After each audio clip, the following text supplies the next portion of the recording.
Overnight, clearly, the weeks of pressure from the Ukrainian military blockading the town of Slovyansk has had a final impact. The militants there saying they have withdrawn from that town and taken their headquarters now to a town called Kramatorsk, 20 kilometres to its south. A huge blow to separatist militants that had always been the hotbed of their insurgency, where so much of the fighting took place, where so many of the insurgent leaders cast themselves as sort of the more pure separatists amongst the rabble that had become the separatist movement in eastern Ukraine. And now, according to the presidential press service, the Ukrainian flag hoisted above that town. A humanitarian operation underway to try and piece together what's left of society there. A big challenge for Kiev is to see if any of the residents there still want any truck with the central government after that blockade and the shelling that they've been subjected to. The question now, though, where do those separatist militants go? They've relocated, they say, to other towns. Do they take the fight to urban warfare in the million-strong almost city of Donetsk, where separatists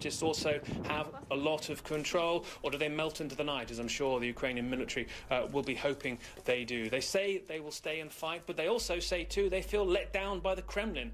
What Moscow does is the major question here too. Denis Pushilin, the chairman of the separatist movement, had tweeted that they were given hope and they feel abandoned by Moscow. Vladimir Putin now at a key moment, I think, really, in his political career, engaged in